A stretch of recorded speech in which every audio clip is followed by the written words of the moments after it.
Welcome back to the Fit Human Endeavors podcast, episode number 5. So it's been a minute since episode number 4. I apologize. I wanted to try to get this episode out before we went on vacation, but life happened and this episode did not. But here we are, episode number 5. We're going to talk about a super important topic, periodization and progressive overload. So this episode is going to build off of previous episodes, namely episode number 2 on nutrition and 3 on goal setting. I'm going to refer back to them during this episode here. So we're going to talk about progressive overload, periodization, some variations, some acute variables, and concepts that I think are important to understand if you're looking for progress. And this topic, I mean, it can be a complicated topic, but it doesn't really need to be. And you could simply kind of think of this as like a cycle. So you have your stimulus that you provide your body. That's weight training, running, cycling, whatever the stimulus is, the stimulus or stress. You have recovery, hopefully through proper nutrition, hydration, rest, sleep. And because of that, you'll have adaptation. Your body adapts to the stress. So now you give it new or different stress. You recover properly. Your body makes adaptation and the cycle goes on. So, before we get into more detail on that cycle, though, there are a few things that I want to talk about. And the first and most important thing is something that I've talked about before, and I'll continue to talk about it because it's that important, and that is consistency. So without consistency, you can't possibly worry about progressive overload or periodization.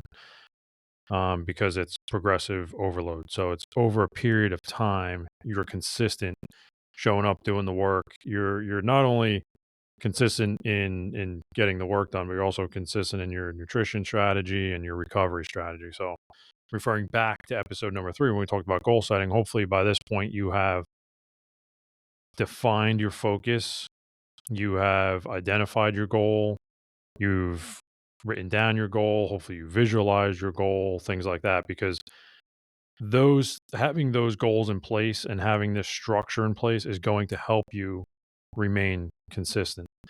And I've heard people say, I'm super motivated to be consistent, and that you got to be careful with that, because motivation, I don't necessarily like that word motivation, because you're motivated by a person, a book, a story, a social media post, and that motivation is a feeling, and that feeling comes and goes.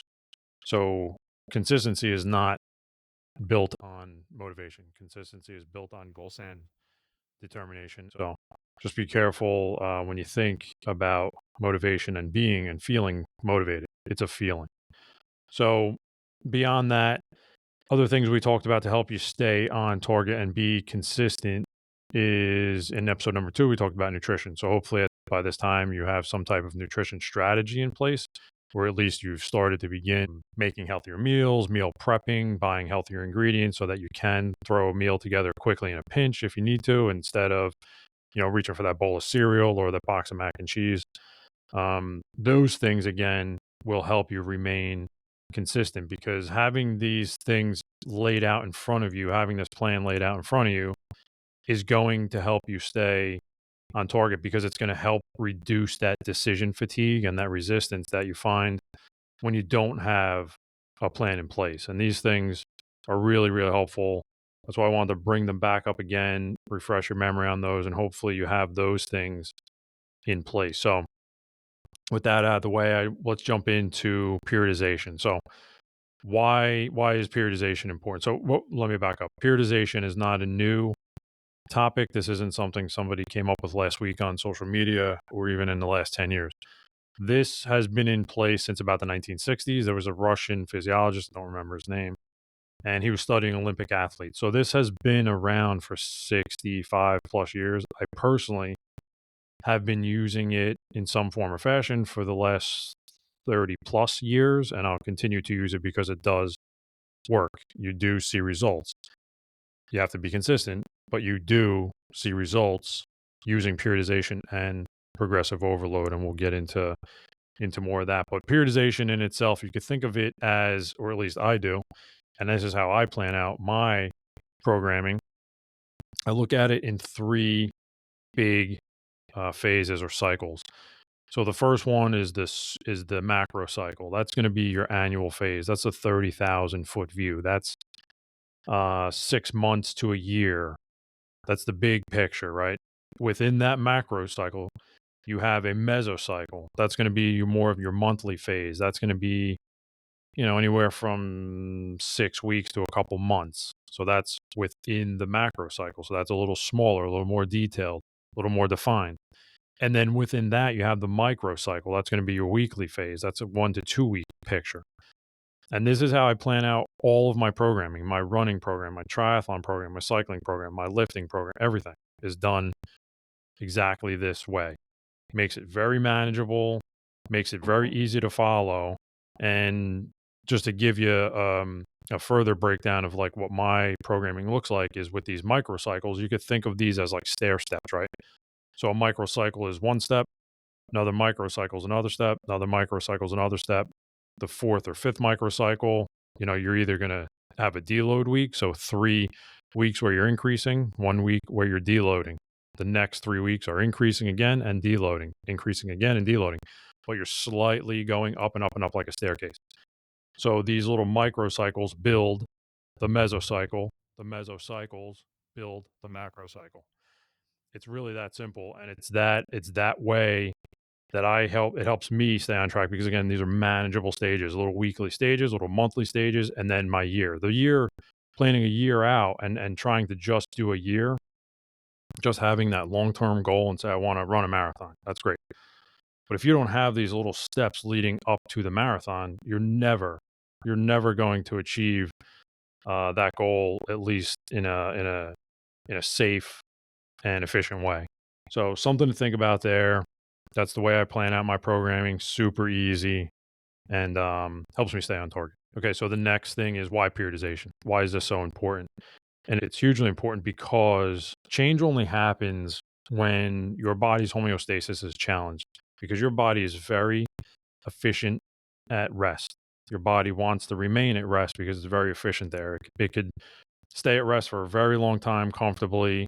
It's in those little challenges, those little stresses that we've talked about in other episodes that you have to present your body to become stronger and more resilient. And without presenting those challenges and those stresses and that stimulus, your body's never going to get stronger and become more resilient. So we're going to talk about the three phases or, the three parts of that cycle that I had mentioned in the beginning: stimulus, recovery, and adaptation. But I want to talk about adaptation right now just to get two principles out of the way because these will make more sense later on when we talk about periodization. I'm sorry, progressive overload. So the first one is called the general adaptation syndrome, GAS.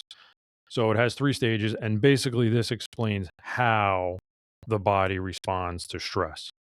So some of these terms or some of these things that I'm going to talk about, you might have experienced yourself after working out, something like that. So the first one is the alarm reaction stage. And this is right after that initial stress or exercise. In the first 6 to 48 hours, that's when you start to feel maybe a little fatigue, a little soreness, a little stiffness, or sometimes you might have even experienced something called DOMS, delayed onset muscle soreness. And that's usually after that first 24 hours, 40 hours, where, might not feel so sore that first day, but that second day, you wake up and now all of a sudden you're sore. And that's something that I'm experiencing right now. I'm in the middle, or I actually just started a new program cycle where I'm going to a push-pull legs split and very slow tempo, just changing the tempo and a few exercises around. I'm noticeably sore. My chest, shoulders, and triceps are noticeably sore today from that change. And that is my body responding to that new or different stress. So I was on a different program for 8 weeks, coming off that program, now switching into this program. That's what I want to feel. I want to feel that little sore, not debilitating soreness where I can't, take a shower because I'm so sore. I can't move, but yes, a little soreness, a little something there. That's my body telling me, hey, we're not used to this. We're gonna have to work now to adapt to this new or different thing that you're throwing at us, and that's what I want. So that's something called delayed onset muscle soreness, and that's something that you might have experienced in the past.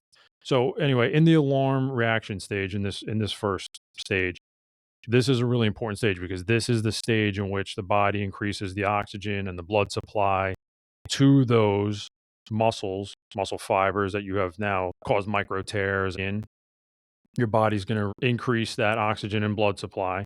There's all kinds of neural recruitment going on to the working muscles. There's bone formation. There's connective tissue strengthening going on. There's a lot of things that your body now has to do in order to overcome and recover and repair from that stress that you presented.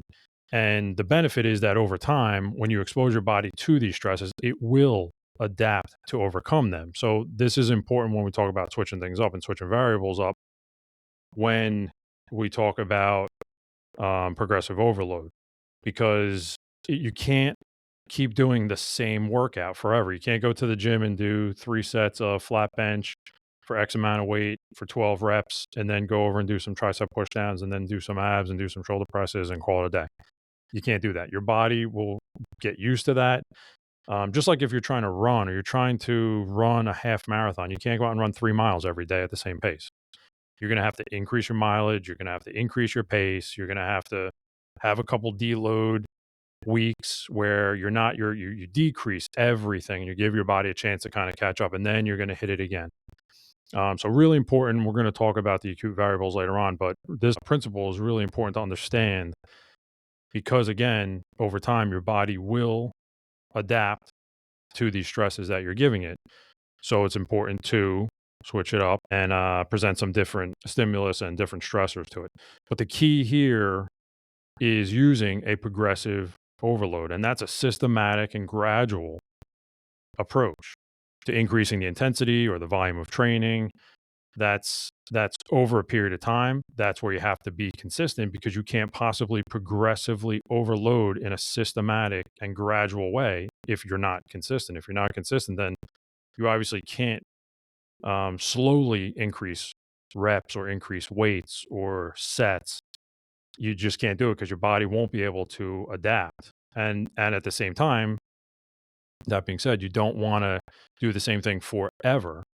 So there's a fine line there, and that's why working with a trainer, you really don't have to worry about any of this because a trainer would be doing this for you. But if you're doing your own programming, you probably have heard this, or hopefully you're using some version of a progressive overload and a periodization. So anyway, stage 2 is the resistance development stage, and that's with enough consistency, you'll move into this resistance development stage of stage 2, where you begin to actually adapt to the training. Your body increases its efficiency to recruit muscle fibers and distribute oxygen and neural recruitment and tendon strengthening.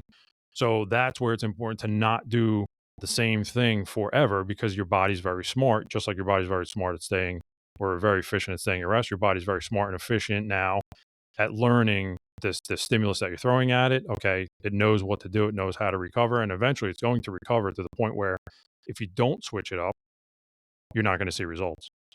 But the I'll caveat that by saying and getting into stage number 3, which is the exhaustion phase. This is where a lot of people run into problems, and this is a prolonged stress and not having proper recovery weeks and little recovery deload weeks or days. That's where you run into exhaustion and injuries. So just like progressive overload is important, recovery and deloading is just as important. So just like I mentioned before, the steps. If you could imagine 3 steps up, 1 step down, 3 steps up, 1 step down, 3 steps up, 1 step down. So it's going to gradually go up, but you have to have those deload weeks, those recovery days in there. And when you do a recovery day, you actually have to do a recovery day. And we'll get into in future episodes things that I do for recovery, some tools, tips, and tricks that I use for recovery. But really basic, if you want to think about it in basic terms, proper hydration, proper protein intake to rebuild these muscles that are being torn up, carbohydrates for the energy to get through these workouts, rest and recovery, sleep, sleep, sleep. So really simply, that's the easiest way to recover from these things. But that general adaptation syndrome is really important to understand because that's how your body responds to different stimulus that you present to it. And now we'll get into the second adaptation principle I want to talk about, and that's the SAID principle, SAID, specific adaptation to impose demand. So this one's really important to understand because this principle states how the body will adapt to specific demands placed on it. So more specifically, you have to do something consistently over a period of time for your body to adapt to those movement patterns and acute variables that I mentioned before. Those are the sets, the reps, the tempo, the rest, the frequency. These variables you can switch up, you can play with these variables, and you should. Really important. So rest in between. Are you going to rest 60 seconds or you rest a minute and a half? Or are you going to rest 5 minutes because you're playing around on your phone or you're talking to somebody at the gym? The rest is really important. Just like you're training frequency, you're going to train 2 days a week, 4 days a week, 6 days a week. Are you weight training 2 days a week? Are you doing a hit workout once a week? Are you doing some kind of long cardio? Are you doing zone 2 cardio? That plays into your frequency. Your tempo, how fast or how slow are you performing these movements? Very important. Like I mentioned before, I just switched up my tempo to a very slow eccentric movement, lowering the movement. Say like on a bench press, the lowering of it. I'm doing 4 to 5 seconds lower, no pause, 2 seconds up. So just that little switch in tempo really threw my body out of whack because my body because I like I said, I was in another phase for 8 weeks. So now towards that 6-8 weeks, my body's kind of like, all right, we know the game here. I wasn't feeling kind of like that little bit of soreness after my workouts. So my body was really catching up. Boom, I switched that tempo up, switched a few exercises up, and now my body was saying, wow, okay, now we need to learn what's going on here. We need to adapt to these stimulus. The reps and the sets, huge. Or going to the gym and doing 3 sets of 12 reps of this, blah, blah, over time. Really, I've had people say, yeah, I've been doing this workout for a year. Way too long. Your body is so adapted to that. Your body knows exactly what's coming. On Monday, you're doing this. On Wednesday, you're doing this. On Friday, you're doing this. Your body knows exactly what you're doing. So this is really important when we talk about periodization next and where you are in your training cycle. Like, are you doing lower weights, higher reps? What are you training for? What is your goal? When you laid out those goals, what are you training for? Gain muscle, lose fat? Are you looking for muscular endurance? Are you looking for cardio endurance? Are you looking for strong running endurance? What are you looking for? That's where this is important because there's so much you can break this principle down even further into mechanical specificity, where you're talking about specifically weights and the movements that are performed. Then you could break it down into neuromuscular specificity, where you're talking about that speed that I just said, I mentioned about the speed of the contractions and how you're doing the exercises. You could break that further down into metabolic specificity, where you're talking about the energy demands that are placed on the body, playing with the rest in between the sets and things like that. So this is really important to understand because depending on what your goal is, you need to build out your program for your goal. So sometimes when you see people that go to, gyms and go to classes and stuff, and that's all fine. I have nothing against that. I'm not gonna knock it. But what is the specificity there? What are you training for there? Just to get together with other people, have a good time, motivate each other, camaraderie and stuff. Awesome. That's great. Get your heart rate up. Awesome. All about it. Once a week, all about it. And you should get your heart rate high once a week. Exercise that heart muscle. But what is the specificity there? What are you looking to do? So if you're going to do that 3, 4, 5 times a week, what is the specificity? Because if you think you're burning fat at that high heart rate and that high level, you're not. And we'll get into that in future episodes. But, you got to ask yourself what your goal is. So that's why I started with episode number 3, because laying out those goals, without the goal in place, without knowing where you want to go, how can you possibly build out how you're going to get there? You have to build it out using this said principle, specific adaptation to impose demands. What kind of demands are you going to give your body, and how do you expect your body to react to those demands, looking for the results that you want? So this is a principle that you could get really deep down into the rabbit hole about, but I'm trying to keep it, 10,000 foot view here. I think you get the picture. You have to present something to your body consistently, and in a systematic approach for it to make adaptations to that exercise, but you just can't stay there forever. So we'll move. We're going to move on to periodization phases now. This is not the end all be all. This is just one version of periodization phases, and it happens to be the National Academy of Sports Medicine, where I am certified through. I'm currently studying for a tactical strength and conditioning facilitator certification through the National Strength and Conditioning Association. It's just another accreditation service. And they have a slightly different view of periodization phases, just like ISA, just like ACE, just like all these other certifications. So this is just one version of that. It's simply just to give you an idea of switching up all of these acute variables that I had mentioned. And just little tweaks along the way here make a big difference. So if you're feeling like you're stuck in a rut, if you're not seeing results, when was the last time you switched things up? What did you switch up exactly? And what can you now switch up going further into your next training cycle with these acute variables? So let's get into it. Periodization phases, and phase one is going to be your stabilization endurance. And this is more your, I don't want to say beginner phase, but if you're newer to exercise, this is where you're definitely going to start, because it's in this phase that you're focusing on core movement and prime movers, and you're preparing the body to get into the next phase, the strength endurance phase. So you kind of want to start here. I go back to this phase at least once a year because this is a higher rep phase, and I find myself going back into this, and it's really kind of like a refreshing reset for me, and something to consider if you're doing your own programming. So we're going to talk about sets, reps, tempo, rest, and frequency in these 5 phases. And again, it's just to give you an idea of what you can and what you should be switching up. So here we go. Stabilization, endurance. The set range is going to be 1 to 3 sets. And you're looking at, in the rep range, you're looking in 12 to 20 plus reps. Little slower tempo. They're talking about a 4, 2, 1. So this is that 4, that lowering, that eccentric movement. 2-second pause, 1 second up. So 4, 2, 1, 4 down, 2 pause, 1 up. Really important to pay attention to tempo and form, obviously, but this kind of helps develop, and hopefully if you've worked out with somebody before, or you have somebody that's helping you, they should be looking at your form. I always say time under tension. Anybody I've worked with probably ad nauseum heard me say this: time under tension, that's where you're going to make your money. Time under tension is talking about this tempo. So keep that in mind when you're looking at your programming. The rest in this phase is going to be a little longer. It's 90 seconds. And yes, I do keep a stopwatch when I am training. So as soon as I rack my weights, I look at my watch, and depending on which phase I'm doing right now, I'm doing a little shorter rest. Really important to pay attention to time. It's a very important acute variable that you need to pay attention to.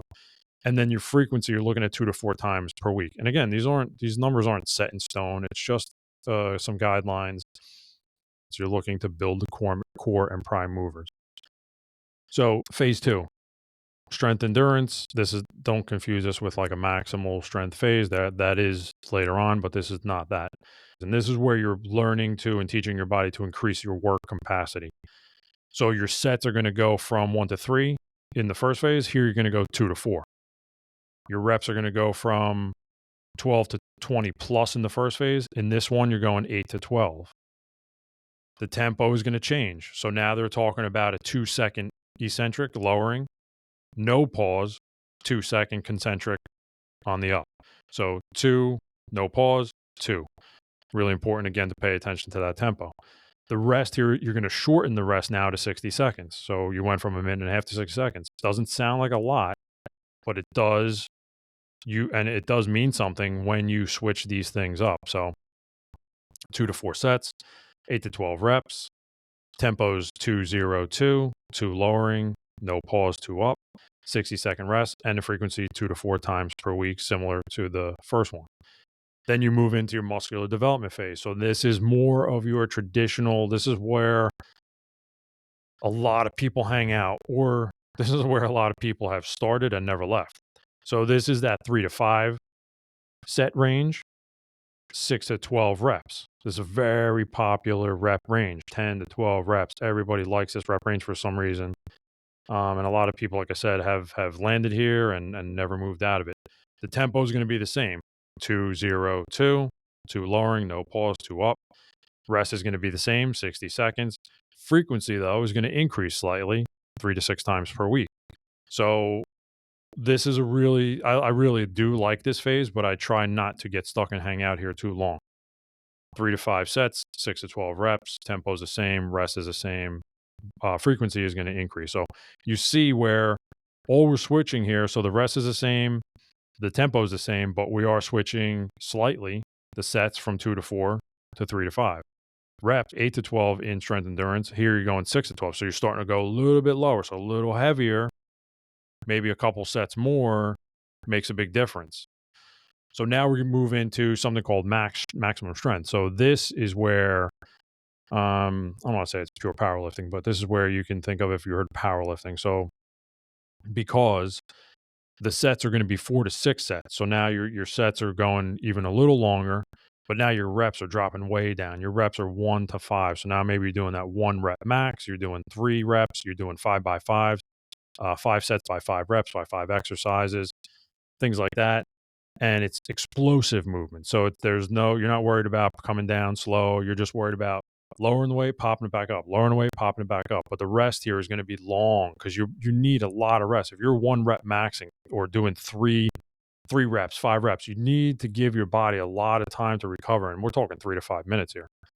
A lot of time to recover so that now you can perform these movements at max strength. You don't want to kind of be a little taxed like maybe in some of these other phases.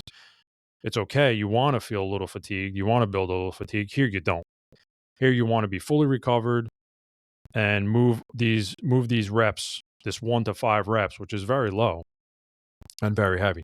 So the times per week is going to be 2 to 4 times per week on the frequency. Then you have your power phase. And this is not, most people aren't ever going to get into this phase. I think more like athletes when I think of this phase, because you're combining strength and like plyometric movements. So the sets are going to kind of be, and this is where there's a lot of difference in where you get your periodization table from. But NASM anyway is talking 3 to 5 sets. The reps are 1 to 5 for the strength movements, followed by 8 to 10 power movements. So like plyometric, explosive power. And that's where your tempo is. It's going to be explosive power. And the rest is 1 to 2 minutes on your strength and 3 to 5 minutes. If you're just doing strength, they're saying 1 to 2. But if you're doing it with a circuit, you're looking at 3 to 5 minutes on the circuit. And the frequency is going to be the same, 2 to 4 times per week. But again, this is more your athletes. You're looking to build power. You're looking to build speed, explosive movement, things like that. You're going to hang out here for a little bit, and this is a really advantageous phase to be in. But you really have to be experienced, and you really should be working with somebody who understands and knows these movements so you don't get hurt. So again, that's just an example. That's not the only template. I just wanted to throw some things out there explaining the acute variables because these are so important. If you haven't seen those results, if you haven't seen progress, go back and look at your acute variables and switch those things up. And on that note, if you're working with a trainer, don't go back to your trainer right now and say, hey, we've been doing the same thing for 8 weeks. Well, look at yourself and have you been consistent? Because if you are working with a trainer, they're going to have built out your program in a certain way. But if you miss a day, if you miss 2 days, if you go on vacation for a week and you don't work out or you don't do anything, your trainer now has to go back and readjust all this stuff because this is fine-tuned and it should be fine-tuned. That's why it's easier when you're working with a trainer. You really don't have to worry about it. The only thing you have to do is show up and be consistent. So consistency is king, always has, always will be. I'm going to keep beating that up because it is so important. But I just wanted to explain this periodization progressive overload, acute variables, because they are so, so, so important. If you have any questions, hit me up. If you found this helpful, I really appreciate it if you share it. Give it a thumbs up, a like. I am Fit Human Endeavors on Facebook, Instagram, and YouTube. So next episode number 6, we're gonna do a little Q&A. I got a lot of really good questions on meals, workouts, recovery protocols that I do, sauna, cold plunge, things like that. Some supplementation, things like that. Really good questions. So tune in for episode number 6. But again, thank you for listening. I appreciate it, and I'll see you next time.